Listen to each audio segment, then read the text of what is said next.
शर्मा रघु अंतर्राष्ट्रीय विद्यालय से आप सभी का स्वागत है।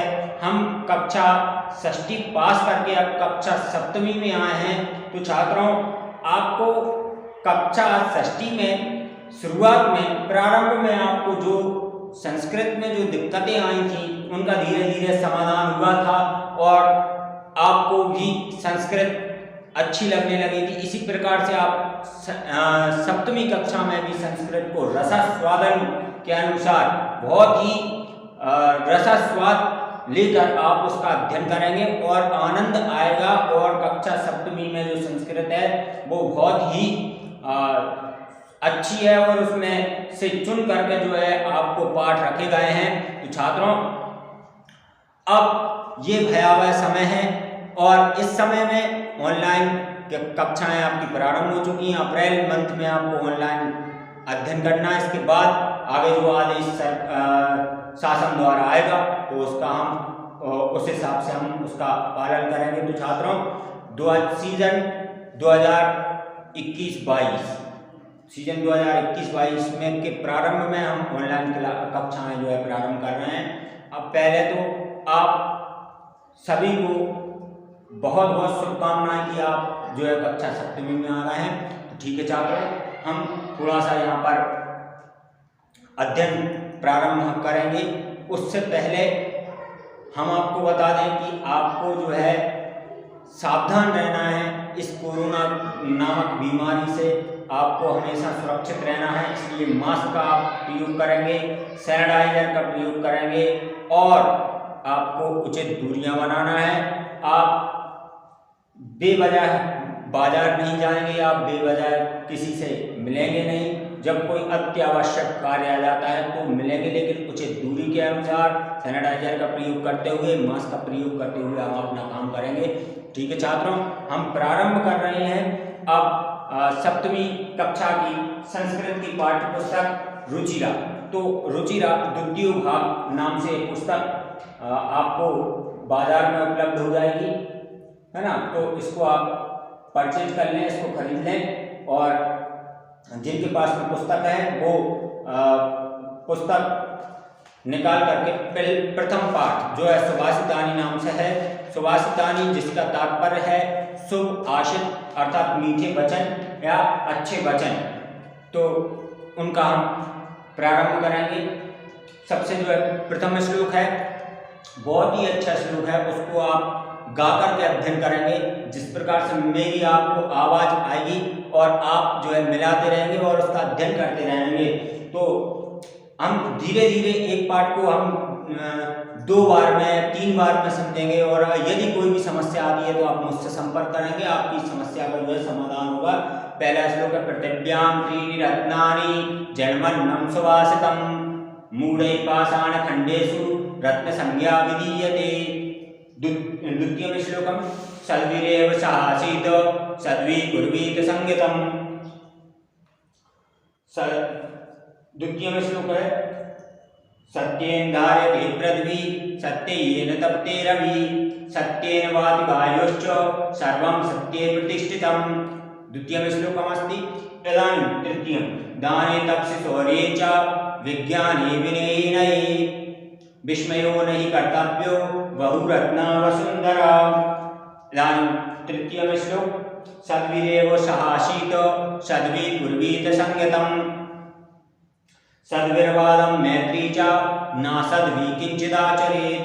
तृतीय श्लोक, धन धान्य प्रयोगेषु विद्याया संग्रहेषु च आहारे व्यवहारे च त्यक्तलज्जा सुखी भवेत्।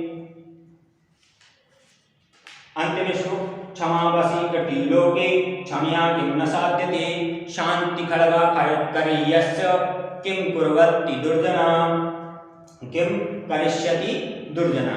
इदानीं इनके हमने ये श्लोकों का अध्ययन किया।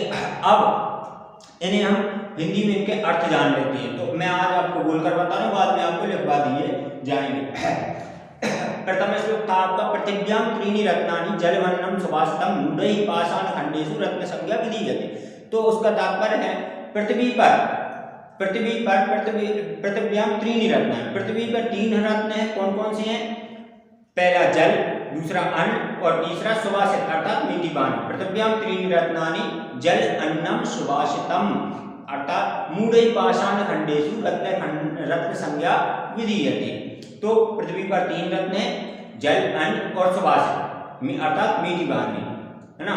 यही रत्न जो है शाश्वत है और यही रत्न पृथ्वी पर हैं। अब कुछ मूर्ख लोगों ने पत्थरों के टुकड़ों को किसकी संज्ञा दे दी है? रत्न की संज्ञा दे दी है। ठीक है, ये आपको समझ में आया। अब आप दूसरे श्लोक पर आ जाए। दूसरा श्लोक क्या है?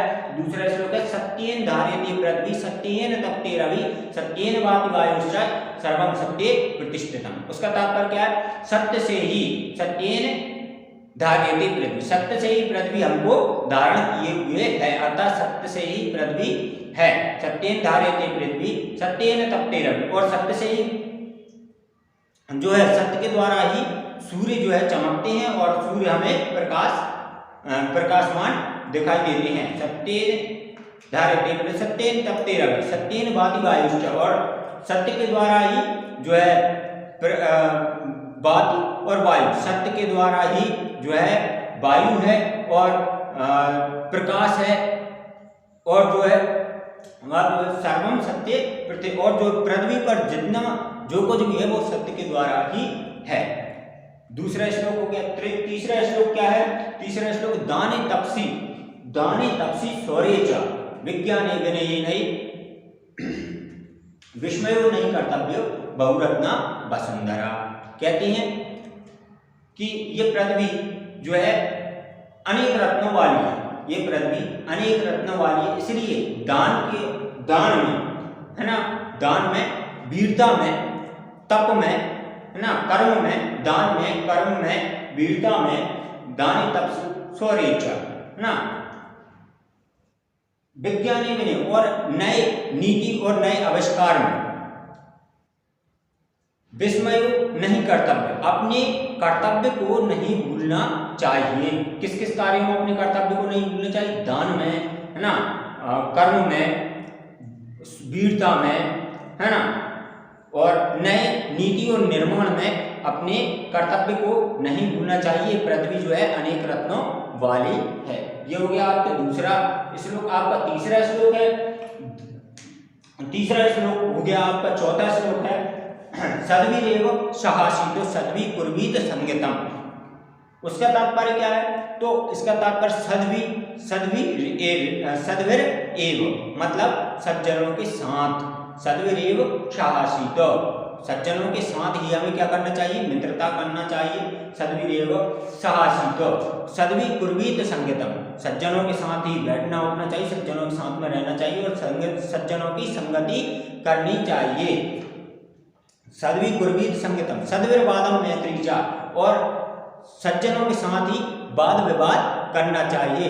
सद्भिरेव सहासीतो सद्भि कुर्वीत संगतम सद्भिर्वादम मैत्री च ना सद्भि किंचिदाचरेत्, और असद्भि मतलब जो सज्जन नहीं है अर्थात दुर्जन है उनके साथ में कोई भी व्यवहार नहीं करना चाहिए। धन धान्य प्रयोगेषु विद्याया संग्रहेश्च, उसका तात्पर्य क्या है? तो उसका है धन धान्य प्रयोगेषु, धन और धन मतलब जो अन्न है और धन है ना, इनके धन धान प्रयोग, इनके प्रयोग करने में, धन धान प्रयोगेषु विद्या या संग्रहेश्च, और विद्या को अर्जित करने में, विद्या या संग्रहेश्च, आहार मतलब भोजन में, आहारे व्यवहार, व्यवहार मतलब बातें करना या फिर मित्रता करना, आहारे व्यवहारे च त्यक्त लज्जा सुखी भवे, इनमें किस किस कार्यों में? तो मैंने आपको बताया कौन कौन से कार्य गए? धन धान्य के प्रयोग में और विद्या के संग्रह करने में और व्यवहार में और भोजन में। जो मनुष्य लज्जा का त्याग कर देता है वह सुखी रहता है। अब आपका है अंतिम श्लोक, क्षमा वशीकृति लोके क्षमया किम न साध्यते। क्षमा ही एक वशीकरण, एक मंत्र है जो कि क्या हो जाता है? क्षमा वशीकृति लोक, एक क्षमा एक वशीकरण है जो कि सबको वश में कर सकता है। क्षमा वशीकृति लोके, और क्षमा के द्वारा क्या नहीं हासिल किया जा सकता है ना? शांति खड़गा खड़े यश, जिस व्यक्ति के हाथ में शांति रूपी खड़ाज्ञान शांति रूपी तलवार है, उसका दुर्जन भी कुछ नहीं बिगाड़ सकते। ठीक है छात्रों, आपने श्लोकों का अध्ययन किया और श्लोकों के अर्थों को समझा। अब इन श्लोकों के अर्थों को हम लिख लेंगे और इनके जो है प्रश्नोत्तर उनको भी हम लिखवाएंगे। ठीक है छात्रों, मिलते हैं अगले वीडियो में।